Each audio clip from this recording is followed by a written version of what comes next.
At ito na po ang update mga ka-chicken buddies. So naghalo lang po ako ng konting dextrose powder sa kanilang inumin. At yun po ang ipinainom ko sa kanila.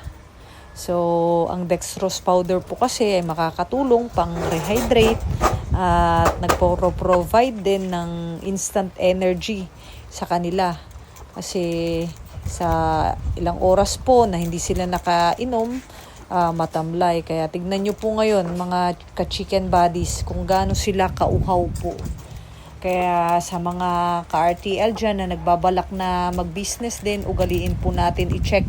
Hindi lang po ang feeds, pati din po ang nipple drinker nila.